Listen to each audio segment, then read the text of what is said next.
Ladies and gentlemen, without further ado, it's time for us to welcome on stage the teacher. He's a leader, and more importantly, ladies and gentlemen, each one of us as children in this room should put our hands together and welcome on stage a man whose aura precedes him, the one and only Sadhguru.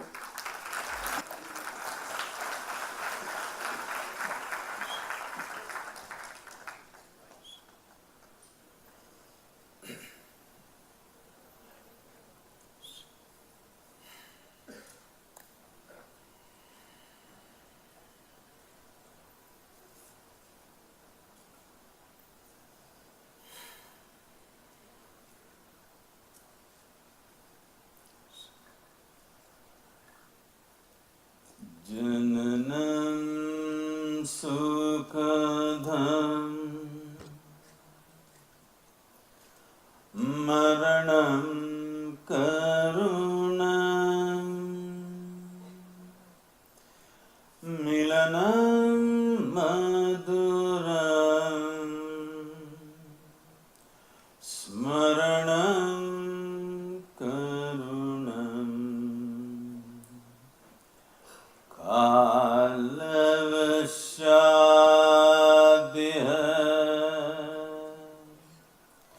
Sakalam Karunam Samayadhipate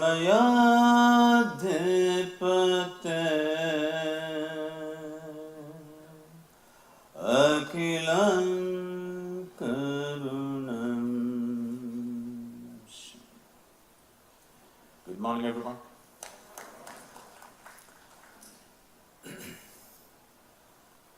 It's second day in a row that I have to speak after Sachin. We are to explore the marvels of the mind. We will, of course, come to that mortal being hooked, okay?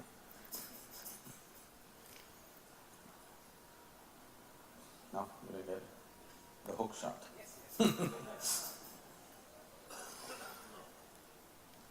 When we say the mind,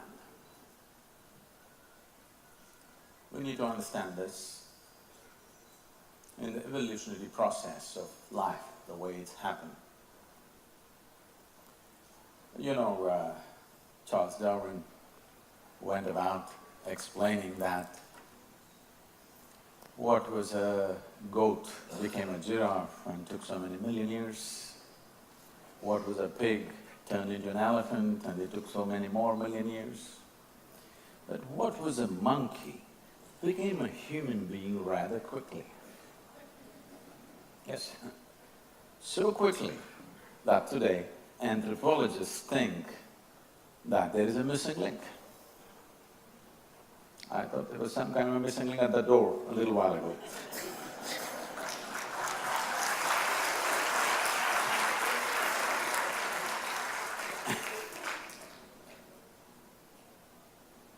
Because physiologically, the difference between a chimpanzee and you, in terms of DNA difference, is only 1.23%. 1.23% is not a big difference, isn't it? Not a big percentage by any standards. But physiologically, though, the distinction between what is you and what is a chimpanzee is very small, in terms of intelligence and awareness and our ability to be conscious is tremendously different, worlds apart. So this is… people struggling with their mind is a certain kind of evolutionary issue in the sense, you have an intelligence for which you don't have a stable enough platform. Unless you strive to create a very stable platform, your intelligence will work against you. What I mean by saying your intelligence works against you is, in a day, in a 24-hour span, in these many years of living, how many of you can say, you pass 24 hours many times, absolutely blissfully. Not a moment of anxiety, not a moment of agitation, not a moment of anger, not a moment of anything, just blissfully. How many of you? Believe me, there are just very few people like that on the planet. So if you are not able to keep yourself in a pleasant state, that means your intelligence is working against you. You may give it all kinds of names, you may call it stress, you may call it anxiety, you may call it fear, you may call it whatever, especially in your industry, everybody claims that they have a right to be stressful. It's a human right. If any unpleasantness is being caused to you, not from outside, but by yourself, this means your intelligence is working against you. Now, once you're on self-help to torture yourself, of course, you will do well. People are doing great today. This should have been an individual experience, but this is becoming the experience of a whole generation, which is a serious concern. So in this condition, exploring marvels of the mind, people know the miseries of the mind, because all the human misery, where is the manufacturing unit? Kochi? In your mind, isn't it? This miraculous mind, the greatest gadget on the planet, do you agree with me? The greatest gadget on the planet has, instead of being a miracle, has become a misery manufacturing machine for most people on the planet, simply because, to put it very simply, they have not even read the user's manual.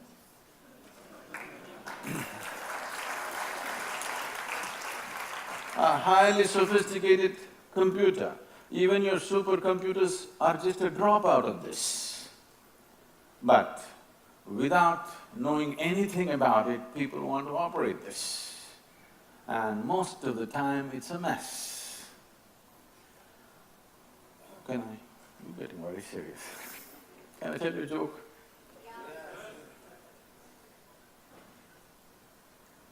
On a certain day, it happened, a lady went to sleep.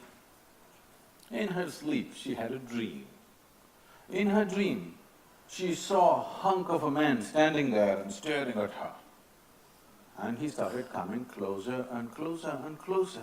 He came so close, she could even feel his breath. And she trembled, not in fear. And she asked, "What will you do to me?" The man said, "Well, lady, it's your dream."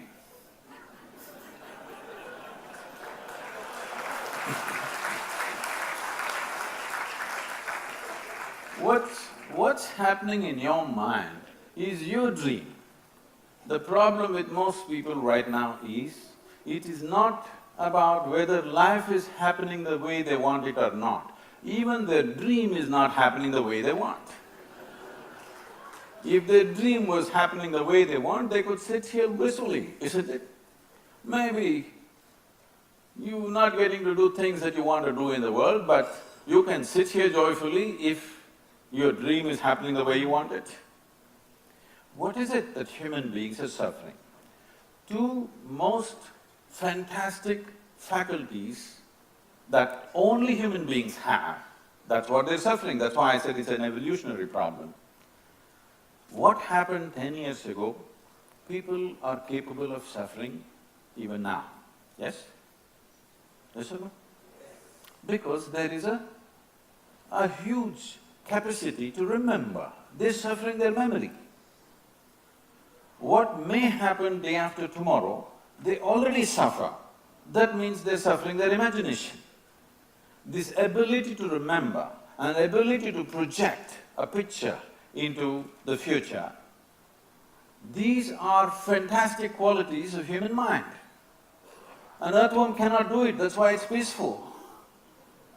Now, people wanting to become like earthworms so that there is no tension, there are many ways to handle it. You can overeat, you can get drunk, you can have a lobotomy, you can have part of the brain removed, you can do whatever you want. Now when I say brain removed, you need not necessarily go to your surgeon, you're doing it in so many ways, we could explore this. In so many ways, you're damaging the very structure of your brain simply because of the way you think, the way you live, the way you eat, the way you sit right now. The way you're sitting right now, many of you are damaging your brain. But it might have worked because most of you can be super successful in your life using a minuscule part of your brain, because it's such a phenomenal machine. It is such a phenomena, by using 2% or 10% of your brain, you could be super successful. Everybody thinks you're a superhuman being, but actually you're a cripple. Because what this is capable of, the immensity of being human, has not been explored because the fundamental faculties of being human are being suffered by most human beings, like memory and imagination. You can't the moment you start suffering something which does not exist, would you qualify for insanity? I'm asking you. If you're suffering something which does not exist, would you consider that insanity? Please, I want you to diagnose yourself, because this is happening widespread and people think it's normal. It's not normal. Normal is when you are a child, you're bubbling with joy. That's normal. Being pleasant is normal. Being healthy is normal. Being joyful is normal. Being miserable, depressed, sick is not normal. The moment you make it normal, you will make the entire world sick. And it's happening in big time. Because there are businesses built around this abnormality. Now, what is this mind? What can we do with it? Let's, in a brief way, it's too little time, but in a brief way, let's try to understand the structure of the mind. In English language, if you say mind, it's supposed to cover everything, but we have, in the yogic terminology, we have more specific terms. In yoga, mind is looked at as 16 parts. But here, because I have 40 minutes, we'll make it into 4 parts. The 4 parts are called buddhi, ahankara, manas and chitta. Buddhi is your intellect, the logical dimension of your mind. Unfortunately, our education systems today are using only this one aspect of our intelligence. All the other aspects which are profoundly more significant, there is no room to use those dimensions of intelligence in the system of education that we are following right now, purely intellectual, everything is logical. This is one reason why human beings are suffering the way they're suffering, because out of 4 wheels in their car, they're using only 1 wheel to drive. Obviously, they will wear out and suffer. If they had used all the 4, the car would go smooth. Driving on 1 wheel is dangerous, and if you drive on… even if you're very good at it, if you drive on 1 wheel on the streets, nobody else will want to drive with you. That's what is happening. Nobody can get along with anybody anymore as it goes by. When we set a family, there used to be 120, 200 people, but it became impossible to live with all those people. We made it into 8, our parents and us and children, but now parents are impossible, we've gotten rid of them, it's becoming difficult. You will see in the Western countries, children are impossible. By the time they're 14, you want them out, because it's impossible to live with your children. And there are couples living in neighboring houses. You won't believe this. There are couples who have rented neighboring houses. Both of them live in separate houses and they meet. Because same house, impossible. This is a consequence of just being logical and not employing other dimensions of intelligence. So buddhi is intellect, it's discriminatory in nature. The nature of the intellect is such, it's like a scalpel, it has to be sharp, otherwise it doesn't work. If you give something to your intellect, it wants to dissect and see. This method of knowing something is okay for physical things. Now you want to know your mother, you must dissect her. And believe me, that's what is happening mentally. Somebody gets close to you, you dissect them and see, suddenly all kinds of problems. If you simply embrace them, they would be beautiful people. But if you dissect them, everybody has some problem. So intellect is always in a process of dissection and it needs to be sharp, that's how it works. But right now, this sharp intellect is what is hurting people. This happened to me last year. We were trekking in the Himalayas and in Nepal, and we were camping. I was in a tent working on something. Someone else is cutting an apple, and there's another person, and she says to him, "It's a very sharp knife, be careful." It irritates me. Such an obvious damn thing, a knife is supposed to be sharp. If it's not sharp, why will I call it a knife? And he's a grown-up man, he's not a child. I ignore and continue to work. Another 2 minutes, she says, "It's a very sharp knife, be careful." I said, "Come on, leave him alone. He's a grown man. He knows how to handle a knife." He said, "No, Sadhguru, it's a very sharp knife." I said, "Okay, damn it, it's sharp. That's why we call it a knife." And I continue my work. In another 2 minutes, she whispers, "It's a very sharp knife, be careful." 2 minutes later, he cuts his hand. I said, "Okay, this is like the hook shot. Already seen that this man is going to cut his hand anyway." So all that's happening is just this. See, why is it that we don't give a sharp knife to a child's hand? Not because knife is dangerous, because there is no steady hand to hold the knife. So this is the same problem with most human beings right now. If they had the brain of an earthworm, they would be quite peaceful and happy. But now, the human brain, too sharp, all the time they're cutting themselves up.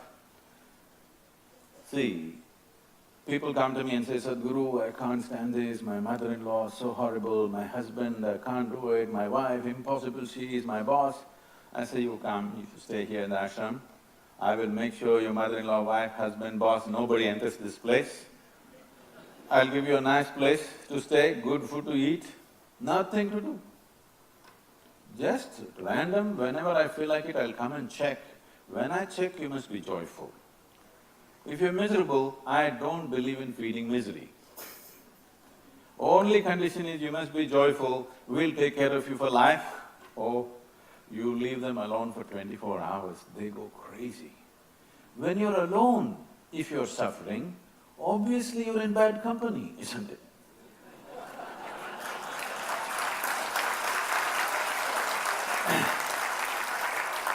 If you're with somebody, this guy, he's not okay, he's making me whatever. Alone and suffering means what? You are in bad company, needs fixing, isn't it? So intellect, unfortunately, has gotten too much attention, other dimensions of intelligence ignored. The next aspect of our mind is referred to as ahankara. If you say ahankara in today's world, in English people translate it as ego. It's not ego, it's identity. Without an identity, your intellect will not know how to discriminate. Its basic ability to discriminate will be lost if you have no identity. So, instantly, as you're born, when you start looking around in the world, you start taking identity. Various kinds of identities. Let's say being here in the country, I mean in India, not God's country, okay. We're identified as Indians. Suddenly everything in India looks great. Across the border, doesn't seem nice. I was in conversation with one of the film stars, and Sachin was still in play at that time, and he said, "Sadhguru, tell me, Sadhguru, how can our Indian cricket team beat Pakistan?" I said, "Indian cricket team should not try to beat Pakistan, they have to just learn to hit the ball. Why do you want to beat Pakistan? You just have to hit the ball. If you want to beat Pakistan, obviously, you will hit in the wrong place and it won't work. So this is the entire thing. The thing is the identity. The moment you're identified with something, your intellect naturally works around that. That is the nature of the intellect, that is the purpose of the intellect, to protect the identity, because identity is very important for your survival process. But once you're human, survival is not good enough. You have to survive, but survival is never good enough. Eating, sleeping, reproducing and dying one day somehow is not enough for a human being. Just look at this. If you were here like any other creature, stomach full, life would be settled. Once you're here as a human being, stomach empty, only one problem. Stomach full, 100 problems. Because the nature of the human being is such that survival process is not going to fulfill us. So identity must be held loose, that when we are doing something for a certain purpose, we need the identity, we go at it like our life depends upon it, but we must be able to keep it aside. In yoga we say, you must wear identity like a loose piece of cloth. It's loose, you know you're wearing it. When you want to keep it down, you're able to keep it down. If you don't know how to keep your identity down, slowly your intellect will start working for your self-protection and start building walls of self-protection. Walls of self-protection are also walls of self-imprisonment. If you build a wall around you to protect yourself, it also imprisons you over a period of time. So, holding the identity consciously, not becoming it, but playing the game. If one does this, intellect will not work against you. Right now, it is the identity. When I say identity, see, in this vast cosmos, this solar system is a tiny speck. In that tiny speck, planet Earth is a microspeck. In that microspeck, Kochi is a super microspeck. But in that super microspeck, you are a big man. It's a very serious problem. It's a very serious problem. In that super microspeck, how big a man you were. You heard the voices? Because you're such a big man in such a microscopic space. And that is identity. You've gotten stuck with your identity. You're not carrying your identity. You're just stuck with it. Once you're stuck with it, your intellect will start working against you. Everything seems to hurt. It has not happened to any of you in a long while, or never happened in your life that somebody poked you with something from outside. I'm asking, how much suffering or how much pain has been physically caused from outside to you? Hardly anything, most of the time nothing. Rest is all self-help, because your identity is stuck to you. It is something that you took on, but now you have become that. Once you become that, your own intellect will start working against you. It starts cutting you up in so many different ways. A perfect usage of your intellect means if you know how to hold your identity little away from yourself. Play the game when you have to, keep it aside when you don't have to. Once you have that freedom, you will see your intellect will not cause trouble to you. Now, this intellect cannot function without the backing of memory. It needs a certain amount of memory. So manas is a huge silo of memory. When I say huge silo of memory, it's bigger than most people would ever imagine. There are 8 dimensions of memory in one's manas. There is conscious memory, there is subconscious memory, there is unconscious layers of memory, there is genetic memory, there is evolutionary memory. Right now, I'm not picking on you, okay? Do you remember how your great-great-great-great-grandfather looked? No. But his nose is sitting on your face right now, because your body perfectly remembers how your forefathers looked a million years ago. It even remembers what was the texture of the skin and still replicating it, isn't it? The volume of memory that the body carries is 1 trillion times more than what your mind is capable of. So in the yogic way of looking at things, there is no such thing as body and mind. There is physical body, there is mental body, there's energy body, all of them have components of intelligence and memory within them. Basically, a combination of memory and intelligence is what is generally getting labeled as mind. Tell me one part of your body which doesn't have memory or intelligence. Every cell in the body has its own memory and has its own intelligence. In terms of intelligence, what a single molecule of DNA is doing right now here, with all your brain you can't figure it. So much is happening and it remembers so much that you can't believe how much it remembers. The entire process of evolution is there in this body. There is proof for this. For example, we were talking about Darwin. Darwin's theory of evolution is about 150 years old. Just 2 years ago, 2012, I think, was the 200th anniversary of his birth. When he was 52 years of age, when he propounded this. But nearly 15,000 years ago, Adiyogi spoke about this. He said, the life upon this planet happened in 9 different stages. The first form of life, you heard of the 9 avatars? Today is the birthday of one of the avatars, supposed to be. Yes. The 9 avatars are not about individual people. This is the development of life upon this planet. He said the first form was fish or Matsyavatara, the second form was a turtle, Kurmavatara, the third one he skips all the smaller life and comes to mammals. He says the first mammal was a wild boar, the next is half man, half animal, Narasimha, the next one is a dwarfed man, Vamana, next one is a full-grown man but a volatile man, Parashurama. This is the land of Parashurama, that's why you see some things happening. And the next one is Rama, a peaceful man, next one is Krishna, a loving man, next one is to be Buddha, meditative man, the next one who is coming is a mystical man. These are not individual people, these are different stages of development of life on the planet. It runs almost parallel to Darwin's theory of evolution, but this was said 15,000 years ago by Adiyogi.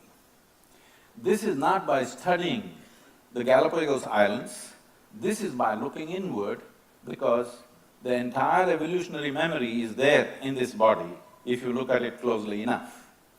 So the memory that Manas carries is tremendous. Not all of it is conscious, but all of it, every bit of it is in play all the time. It may not be coming to your intellect, but it is in play in so many ways. The way you sit, the way you stand, the way you breathe, the way you digest your food, all this is because of evolutionary memory. See, if you're a man, if you eat a banana, it becomes a man.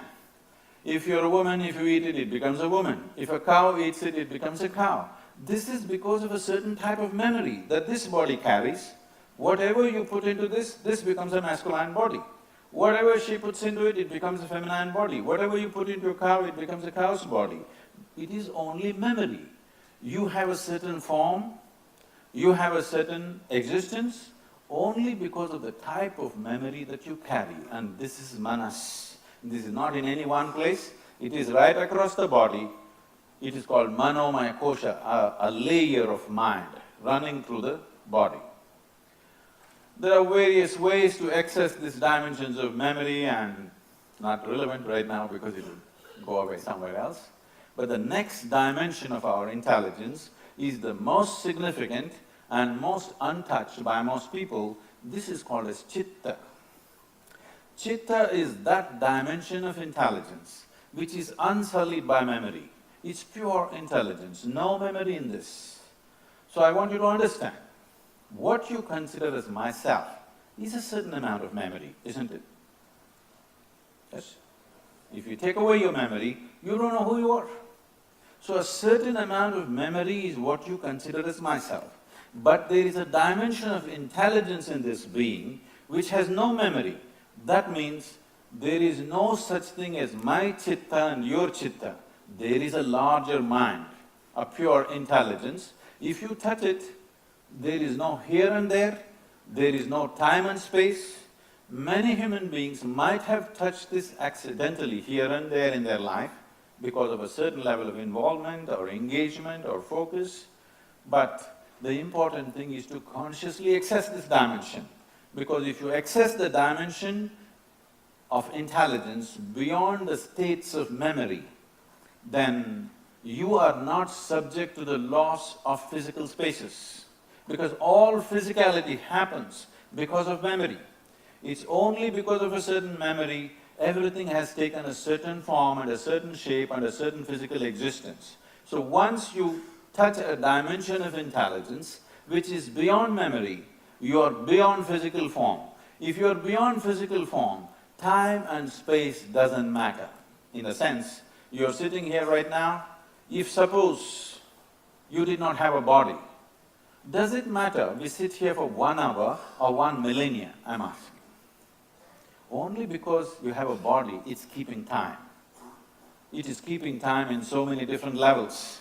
But if you did not have physical nature, time and space wouldn't mean anything to you. So the moment you access this intelligence, what is here is there, what is there is here, what is now is then, what is then is now. There is no such thing as past, present and future. Past, present and future have come into existence only because of your enslavement with the memory that you are. If there is no memory, or if you transcend the silo of memory which we call as manas, there is no such thing as past, there is no such thing as present, there is no such thing as future. It's a certain continuum of time. You move into an eternal space. So a hook shot that's going to happen day after tomorrow, already it is. It's wonderful that a game could make somebody touch their chitta for a moment, but I live my entire life like this. It takes a certain, knowing exactly what's going to happen tomorrow to still play the game today. It takes a certain thing. Otherwise, you cannot access it. Most people, if they know their tomorrow, they will destroy their today. Yes? If they know their tomorrow, if anyway, suppose you know you're going to score a century, you won't go for practice. You won't play the game. You think it's going to just happen out of no balls.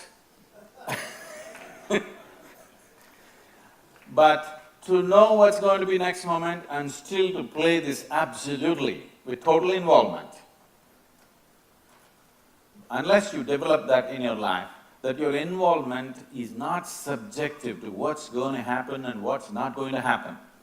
Whatever you're doing, you're 100% involved. If you bring this one quality, the possibility of touching one's chitta or teaching you even methods to touch your chitta becomes a possibility. With most human beings, this is the only problem. They have already decided what is important, what is not important, what needs their attention, what does not need their attention. No. If you can do everything with the same… everything that you have, okay? Whether it's a simple thing or a big thing, it doesn't matter. If you know how to do everything with all you got, then we can teach you ways how to access chitta consciously, not once in a way, consciously every dimension of your life.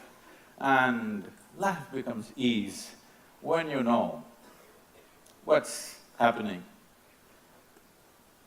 It's at a certain ease, everything you can do, but the moment you know what's happening, if you cannot give yourself totally, then life is gone today itself. Before you die, you're dead. So the danger of knowing tomorrow is this, but before you really consciously access chitta, the other aspects of the mind anyway will mature you into… will anyway mature you by grinding you in so many different ways. So when we say mind, what aspect of the mind are we talking about? Today, unfortunately, we are entirely stuck with the intellectual dimension of our mind, and we think that's all mind is. This is a malice that you gathered from European philosophers, where they told you, I think so, I exist. I'm asking you a simple question. Tell me, because you think you exist, or because you exist you may think, which way is it? Because you exist, you may think. But because people are in such a state of mental diarrhea all the time, they think thought must be happening all the time. Heart must be beating, blood must be circulating, liver must be working, kidneys must be working, but thought must be conscious. Yes? Hello? But most people are in such a state of mental diarrhea, they think thought also must be happening all the time. And now they think because they're thinking everything is happening, no. Thought must be a conscious process, but it's gotten into this mess and all the time because it's happening unconsciously, they have to fight their own thought. It's unbelievable. Why should you fight your own thought? You cannot have it. If you don't like a thought, not have it. But they don't have the freedom, it's become so compulsive. It happened one day. A very modest man enrolled himself into a medical checkup in a very super swank hospital in Northern California. These hospitals are made more luxurious than 7-star hotels, and you can go through the medical test at your own pace, not at the doctor's pace, at your own pace.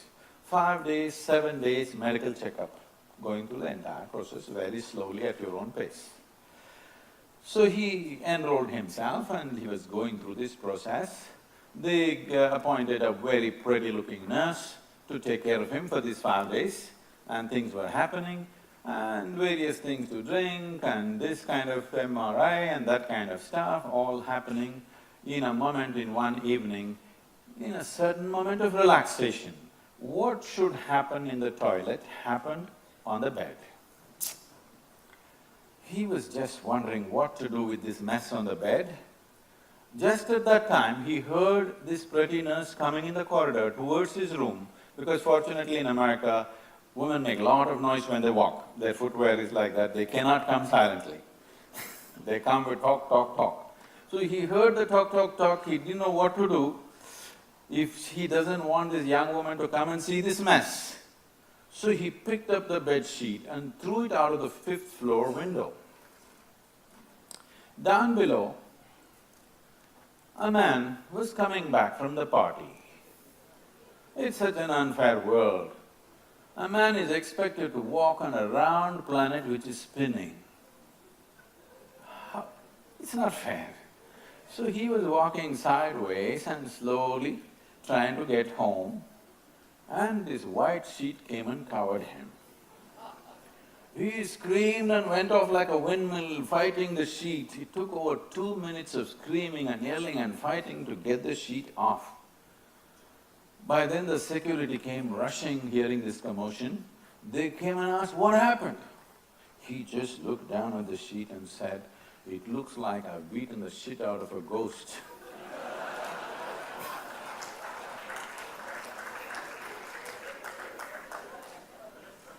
Now, if you fight a ghost that you created and you won, you gone cuckoo. Yes? You create the ghost, you fight and you win. And this exercise is going on all the time. All over the world, this has become a new profession, that people will teach you how to fight your own ghosts. Don't create it. Ghosts are happening, you're making, and then you fight it and win the fight. That's a ridiculous state to be in, isn't it? Because our education systems are teaching us how to gather everything in the universe into our head, but there's no attention about how to use this mechanism. There is no attention at all when you're given such a sophisticated machine. This is the most sophisticated machine on the planet, yes? But is a certain amount of attention not needed to learn how to use this? Forget about what to do in the world. First, how to use this. If you know how to do this, use this, you can do just about anything, okay? Our education systems have to shift, but now we can't do anything, you're out of the school, it's time you learn something, how to engineer your interiority, how to create a situation where at least within you, what you want will happen. It doesn't happen in the world, yes? Hello? The world will not happen your way 100% ever, and I'm glad it is so. Because if the world entirely happened your way, where do I go? Where does everybody else go? It's good, world doesn't happen your way. A little happens your way, little happens my way, little happens somebody else's way, it's okay. But within you, what you want must happen, isn't it? The world need not happen our way, but this person must happen your way. If this person doesn't happen your way, this is a lost case. But most of the people are busy trying to fix what's around them the way they want it all the time. But if you live long enough, all of you, you should know this, even if you're just two people at home, still life doesn't happen just the way you want it, isn't it? 51% if it's happening your way, you have controlling stake. If you try 100%, nobody will be with you. Nobody will live with you if you want 100% of everything your way, isn't it? So, life around you should not happen 100% your way, you're not liking it. No, I want everything my way. If it happens your way 100%, that means everybody has left you, you're on a deserted island. Even there it won't happen your way, but you can imagine, because nobody to disturb the imagination. If life is happening 100% your way, you are a bloody tyrant, isn't it? You're not a normal human being. Around you, things need not happen your way. Within you, it must happen your way, isn't it?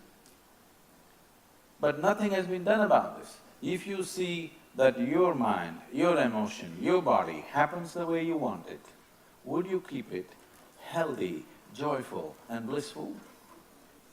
Yes or no? Yes. So, if it is not happening that way, it means your mind is not taking instructions from you because you've not read the user's manual. It's time to pay attention.